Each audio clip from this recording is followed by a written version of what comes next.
Celebration होना चाहिए कि नहीं होना चाहिए? बजानी चाहिए ताली। यस,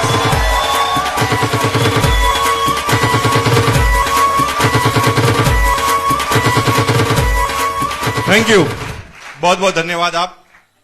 तो आज हमारी इस बिजनेस की ब्यूटी है कि हम जितने भी आदमी इस फंक्शन में आते हैं, जो खास तौर से इस बिजनेस को कर रहे होते हैं, उनकी जिंदगी में बहुत बड़ा बदलाव आ चुका है और वो अब मुस्कुराते हुए बात करते हैं, मुस्कुराते हुए आगे बढ़ते हैं। और आप भी ऐसा करेंगे, निश्चित रूप से आप आगे की तरफ जाएंगे। कुछ लोग ऐसे होंगे जो शायद मुझे पहली बार मेरे से मुलाकात हो रही होगी। मैं अपना छोटा सा परिचय दूं आपको। मेरा नाम मुकेश कोठारी है और मैं आप ही के शहर के पास ही का भीलवाड़ा का रहने वाला हूं। 1973 के अंदर मेरा जन्म भीलवाड़ा में हुआ था और मैंने अपनी इंटायर पूरी एजुकेशन भीलवाड़ा राजस्थान में ही पूरी की। आई एम सिंपली बीकॉम, ज्यादा पढ़ा लिखा नहीं हूं। आप में से कई लोग ऐसे होंगे जो मेरे से ज्यादा पढ़े लिखे होंगे, समझदार होंगे, बुद्धिजीवी होंगे, बुद्धिशाली होंगे, ज्ञानी पुरुष होंगे, महात्मा होंगे, दिमागदार आदमी होंगे। मैं आप सब लोगों को प्रणाम करता हूं और निश्चित रूप से मैं ये वादा करता हूं कि आप मेरे गुरु हैं और गुरु रहेंगे। जिंदगी भर आपके जो जीवन के अनुभव है उससे मैं सीखता रहूंगा। लेकिन आज मेरे को स्टेज पर खड़ा होने का मौका इसलिए मिला क्योंकि आज जो टॉपिक चल रहा है वो आरसीएम बिजनेस का है और आरसीएम बिजनेस में इस हॉल के अंदर सबसे ज्यादा अनुभवी आदमी मैं हूं, इसलिए मुझे खड़ा किया गया। अगर आपके जीवन का कोई टॉपिक होता तो शायद आपका नंबर आता और आप मुझे समझा रहे होते, लेकिन क्योंकि आरसीएम में थोड़ा सा मेरे से ज्यादा, आपसे ज्यादा अनुभव मेरे पास है, इसलिए मैं आपके सामने खड़ा हूं। तो इंटायर पूरी एजुकेशन को कंप्लीट करने के बाद मैंने इकोनॉमिकल कैरियर चालू किया था जब मैं 19.5 साल का था। बीकॉम का एग्जाम का रिजल्ट भी नहीं आया था और मैंने पैसे कमाने के बारे में सोच लिया। एक दोस्त के पिताजी की मदद से एक प्राइवेट कंपनी में एज ए मार्केटिंग असिस्टेंट के रूप में मैंने अपना काम चालू किया और मेरी पहली सैलरी हुआ करती थी 750 रुपए, 750 रुपीज ऑनली। 750 रुपए से मैंने अपने जीवन का कैरियर मैंने चालू कर लिया। इतनी कम एज में मैंने नौकरी क्यों की? क्योंकि मेरा इकोनॉमिकल बैकग्राउंड ज्यादा अच्छा नहीं था। 6 भाई बहनों का मेरा परिवार था, पूरी फैमिली में सबसे छोटा मैं था और जब मैं 9 साल का था पिताजी रिटायर्ड हो गए थे। डिफेंस के अंदर थे, फिटनेस उनका साथ नहीं देती थी, वक्त से पहले उनको कंपलसरी रिटायरमेंट लेना पड़ा और जब पिताजी का रिटायरमेंट हुआ एक छोटी सी इनकम आती थी, 6 भाई बहनों का परिवार और सभी लोग स्कूल कॉलेज में पढ़ा करते थे। हमारे माँ बाप ने बहुत कठिन परिस्थितियों में हम सारे बच्चों के एजुकेशन को कंप्लीट कराया। तो पैसे के प्रति मेरी लालसा इतनी क्यों थी?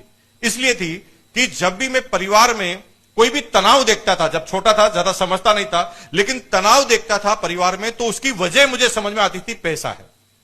और मैं बचपन से ही चाहता था कि भाई इतना पैसा कमाना है कि दुनिया याद रखे और मैं पैसे कमाने में कोई दूरियां और देर नहीं करना चाहता था। इसलिए 19.5 साल की एज में नौकरी चालू कर दी। पहले महीने बाद मुझे 750 रुपए रखे गए हाथ में। तो जैसे अभी हमारे कुछ साथियों ने बताया कि ये पैसे कमाना कितनी बड़ी बात है। अशोक जी ने आपको बताया कि 100 रुपए जब आप मेहनत के कमाते तो कैसा आपको महसूस होता है। ठीक उसी तरह जब 750 रुपए मेरे हाथ में रखे गए ना, तब मुझे अपने सपनों को चेक किया तो पता चला कि यार ये मैंने जो सोचा है बहुत बड़ा सोच लिया है। शायद इतना बड़ा मुझे नहीं सोचना चाहिए, इतने बड़े सपने मेरे पूरे नहीं होंगे। क्योंकि सपने लोगों के ऐसे ही होते हैं कि बड़ी गाड़ी होनी चाहिए, बड़ा बंगला होना चाहिए, बड़ा मकान होना चाहिए, बच्चे बड़ी एजुकेशन लेना चाहिए, बीवी का ज्वेलरी बॉक्स फुल होना चाहिए, हमारा बैंक बैलेंस फुल होना चाहिए। इस तरह के ही हमारे सपने होते हैं और मेरे भी ऐसे ही सपने थे। लेकिन जब मैंने ऐसा देखा कि ये सपने 750 रुपए की नौकरी से पूरे नहीं हो सकते, तो मैंने अपने सपनों को छोटा करना चालू किया। और हर आदमी समय, स्थान, परिस्थिति के अनुसार अपने आप से समझौता करता है, बड़ी बड़ी सोच को छोटी छोटी सोच में तब्दील करता है। फिर एक दिन वो जीवन से समझौता कर लेता है कि शायद जीवन का नाम ही यही है। ये बड़ी बड़ी बातें बोलने की अलग होती है, करने की अलग होती है। और अल्टीमेट मैंने समझौता किया, नौकरी को कंटिन्यू चालू कर दिया और लगातार 8 साल तक मैंने प्राइवेट जॉब किया। और 8 साल प्राइवेट जॉब करने के बाद मैं उसी कंपनी में जिसने मैंने अपनी शुरुआत की थी, मेरी सैलरी हो गई 13,000 बेसिक, 13,000 बेसिक। 13,000 की इनकम अभी आप सुनते हैं तो बहुत छोटी सी इनकम आपको लगती होगी, लेकिन मेरी जब 13,000 की सैलरी थी ना, वो 1999 का वक्त था। 1999 में जब 13,000 मेरी सैलरी होती थी, उस समय कलेक्टर की बेसिक सैलरी 9,998 रुपए थी। यानी डिस्ट्रिक्ट कलेक्टर था ना, उसकी सैलरी मेरे से कम हुआ करती थी। सब कुछ ठीक था, जीवन में पैसों को लेकर मुझे ज्यादा चैलेंज नहीं रहा बचपन से कभी भी। जब से मैंने नौकरी चालू की, पैसे को लेकर ज्यादा बहुत बड़ा चैलेंज मुझे जीवन में रहा नहीं। मैं अपने जीवन के सारे फर्ज निभाता हुआ आगे बढ़ रहा था, लेकिन फिर भी इस बिजनेस में मैं क्यों आया, ये एक प्रश्न है, एक सवालिया निशान है। 90% लोग सोचते हैं 90% लोग सोचते हैं कि ये बिजनेस उन लोगों के लिए है जिनके पास कोई काम नहीं होता, कोई काम धंधा नहीं है, वो लोग इस तरह का काम करते हैं। मैं आपको बता दूं कि सन 2000 में मैंने इस बिजनेस में अपना कैरियर बनाने के बारे में सोचा और 2001 में मैंने फुल टाइम अपने इस बिजनेस को कैरियर बनाया और उस समय मैंने 13,000 की नौकरी को भी छोड़ दिया। तो अब बात यह आती है कि ऐसी क्या चीज मुझे लगी, ऐसा मुझे क्या समझ में आया कि मैंने 13,000 की नौकरी को छोड़ दी। हालांकि नौकरी सरकारी नहीं थी, प्राइवेट नौकरी थी। प्राइवेट नौकरी में गधे घोड़े बराबर नहीं होते। प्राइवेट नौकरी में तो जब तक आप मालिक को कमा के देते हैं तब तक आपको मालिक सैलरी देता है, और मालिक के जो भी आप काम के नहीं रहते तो मालिक आपको लात मार देता है।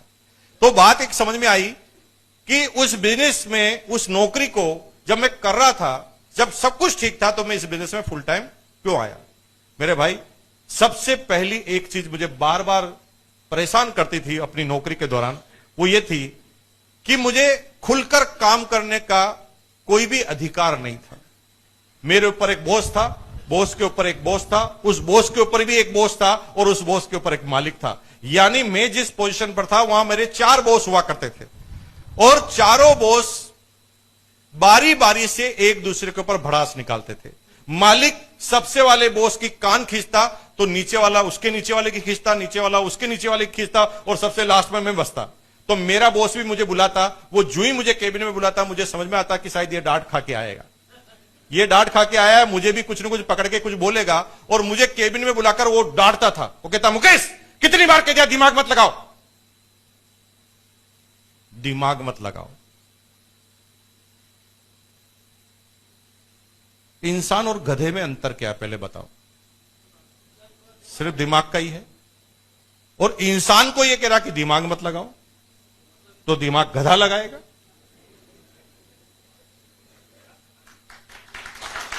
कौन लगाएगा दिमाग?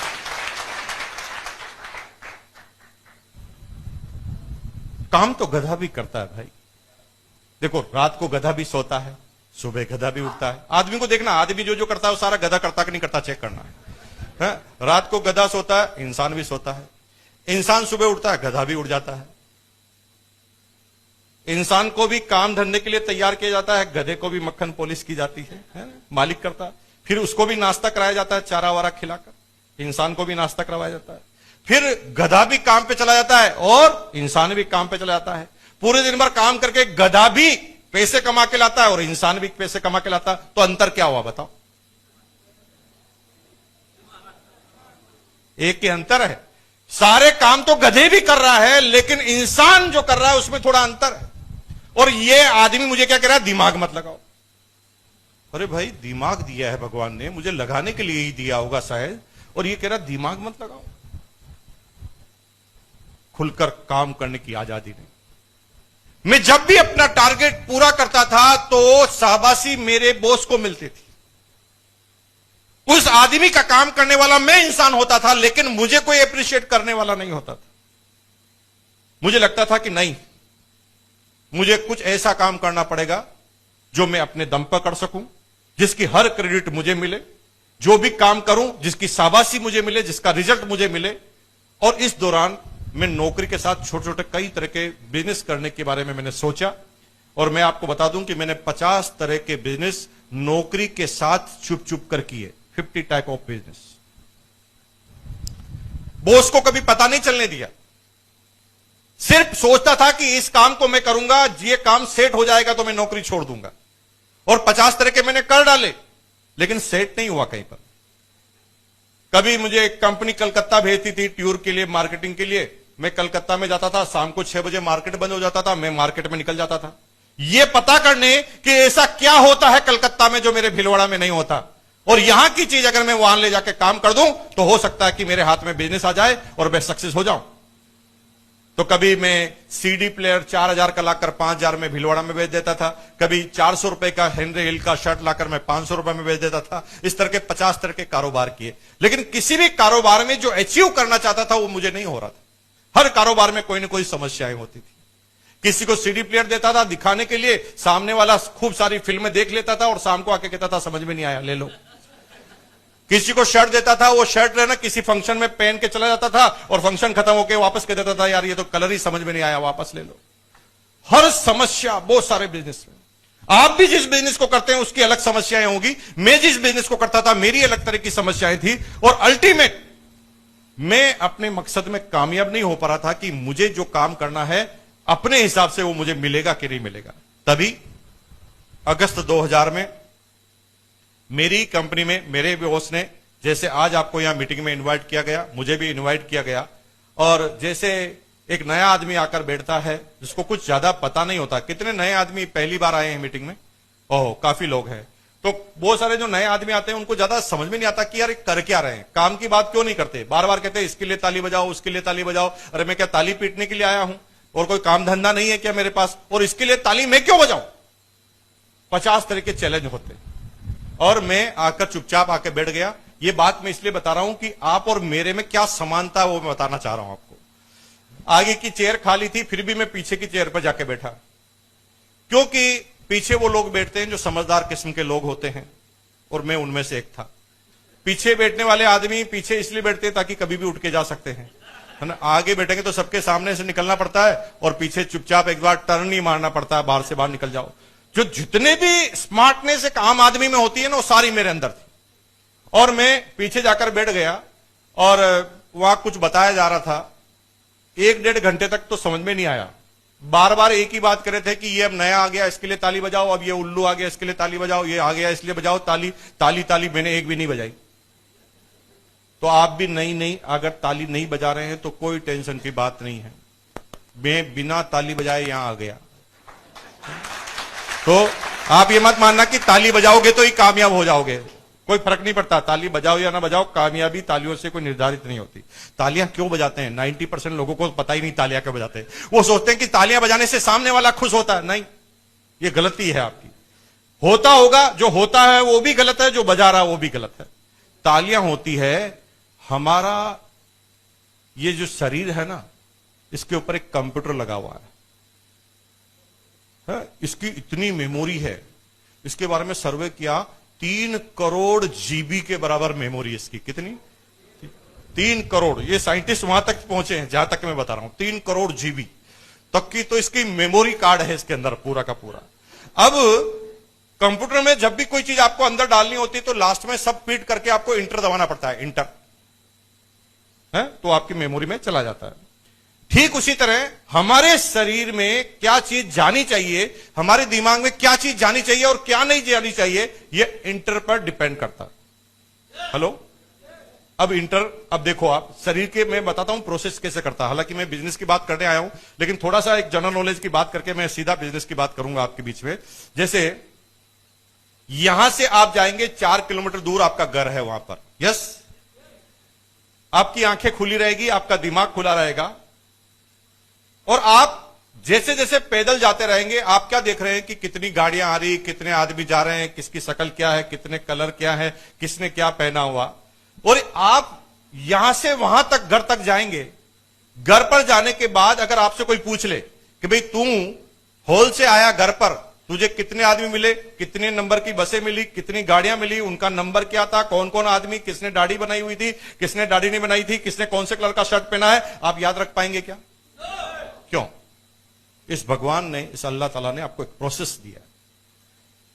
जब भी कोई चीज आपके काम की नहीं होती तो आप उसे देखते तो हैं, लेकिन वो आपकी मेमोराइज में नहीं जाती, मेमोराइज नहीं होती, वो आपको याद नहीं होती, क्योंकि आपका दिमाग इतना स्मार्ट है। वो कहे यार ये कचरे को मेरे को इकट्ठा नहीं करना है, और आप तुरंत गति से उसको प्रोसेस करते हैं, देख भी रहे हैं फिर भी याद नहीं होता। लेकिन तभी आपका खास दोस्त मिल जाता है और आप दोस्त को देखते ही रुक जाते हैं।